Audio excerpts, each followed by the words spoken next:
What we found out in the last 10 years is there actually is a limit of how much vitamin D3 can be converted to 25-hydroxy-D in the cattle, for example. So that's where the benefit of feeding the 25-hydroxy-D comes from.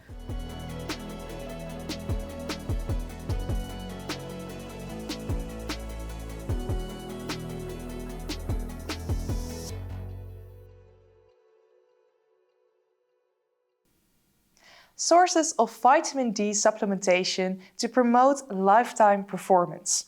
That is the topic we are going to discuss in this episode of Future Feed Talks. In the hot seat, we have Corwin Nelson, PhD Associate Professor. I'm Iris Hofman, an editor of Dairy Global, and this series is in cooperation with DSM-Firmenich Animal Nutrition and Health. Hello, Corwin. Nice to have you here. Hello. So, vitamin D is known for their control in calcium.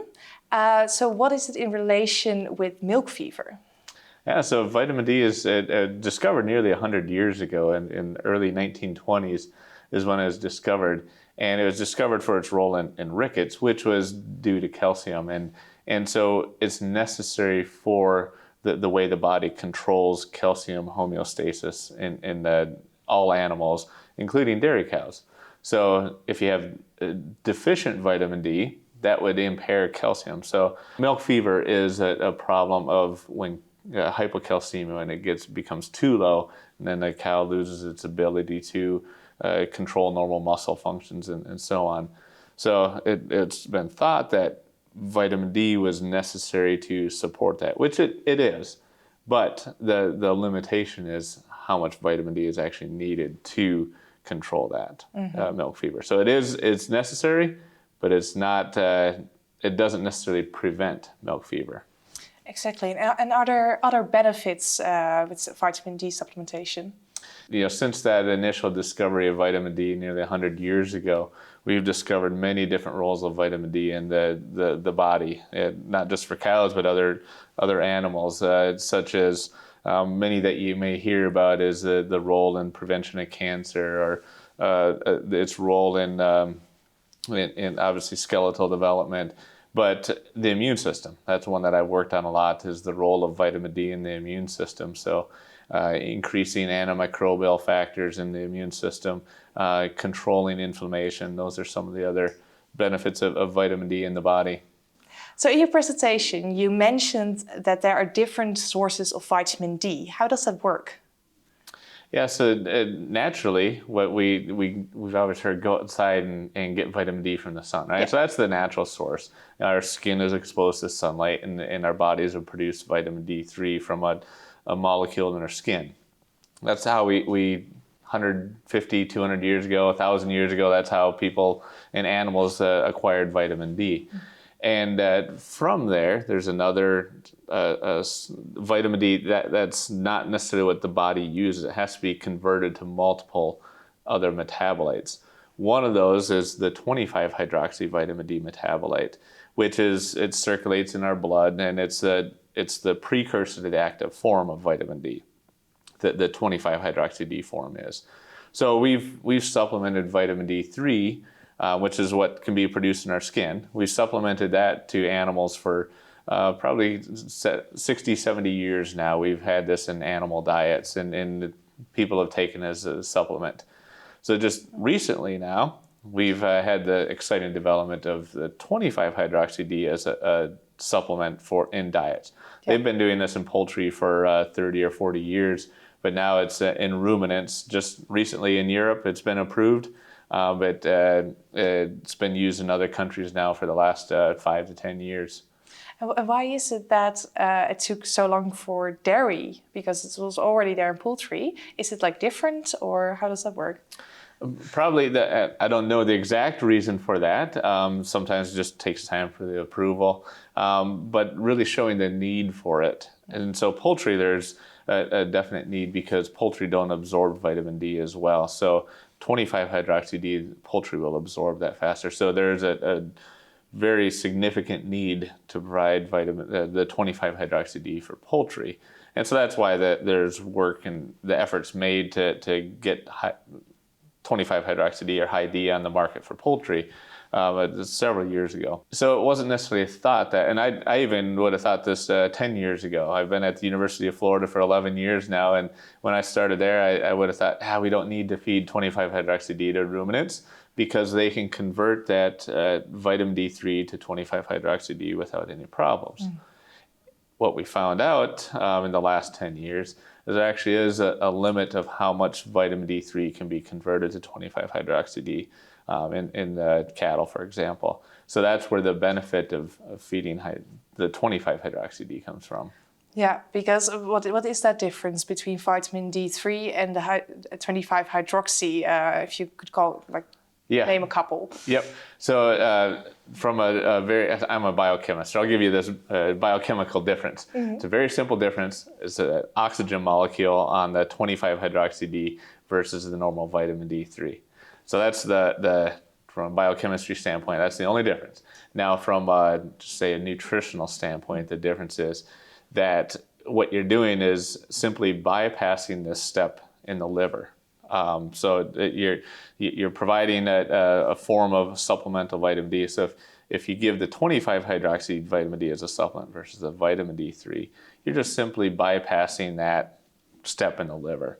And in cattle anyways, that is a limit to how much the 25-hydroxy-D would be circulating in our bloodstream.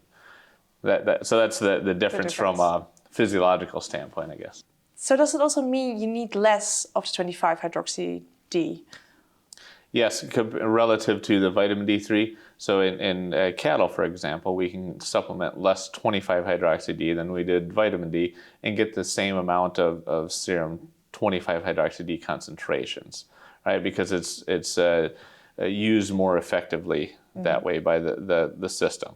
So, for example, we did an experiment in dairy calves, Holstein dairy calves, where we fed them equivalent amounts of the 25-hydroxy vitamin D and vitamin D3, but fed at two different levels of each amount.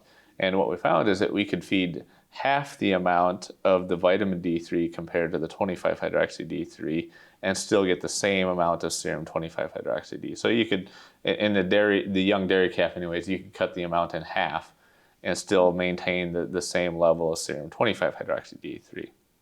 Now, I guess that's for a dairy calf. The way we do this in cows, we're able to, one of the goals is to push serum 25-hydroxy-D even higher than we would normally see in a dairy cow. So we'll actually, we don't necessarily do it on a vitamin D3 versus 25-hydroxy-D. There we just feed, like in the US, we can feed up to 3 milligrams of 25-hydroxy-D during the prepartum period. I think in Europe here, with the regulatory limitations, it'll be 1 milligram of the 25-hydroxy-D that can be fed to dairy cows. And that will result in greater serum 25-hydroxy-D, which that 25-hydroxy-D then is available to all the tissues throughout the body that will utilize vitamin D, including the immune system. So is 25-hydroxy-D3 involved in other health mechanisms of dairy cows in addition to preventing milk fever? Yes. So first I'll clarify that a little bit. So 25-hydroxy-D3, if we supplement that to cows, doesn't necessarily prevent milk fever. There's other tools that we have to use, such as a prepartum negative DCAD diet that will prevent milk fever. So the benefit of 25-hydroxy-D is actually helping the cows restore that calcium faster. So it doesn't prevent the milk fever, but it would help restore calcium faster in those cows if we feed it prepartum. But there's other benefits of high D that aren't related just to that calcium. And that's likely through its role as an anti-inflammatory factor, helping control inflammation. So as I mentioned earlier, vitamin D acts in the immune system. The immune system uses vitamin D, specifically the 25-hydroxy vitamin D is what the immune system will use. And that helps control inflammation. So that's one of the key things that we believe is happening and why there's a benefit to production and health of cows, because that 25-hydroxy-D, by feeding that prepartum, would help control inflammation in a dairy cow. So are there any further plans or ambitions to further research? Is there still knowledge missing, for instance?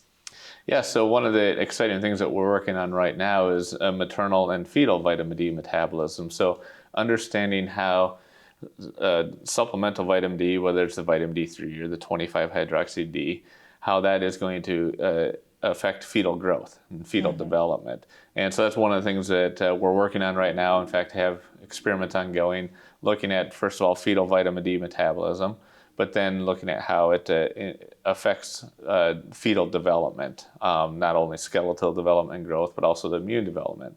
And then also supplemental vitamin D early in life and how that supplemental vitamin D can affect immune development in the calf and then overall lifelong performance of the animal. So one of the exciting areas that we're working on right now to explore how we influence overall lifetime performance in an animal by something that happens early in gestation and then early in life for the cow.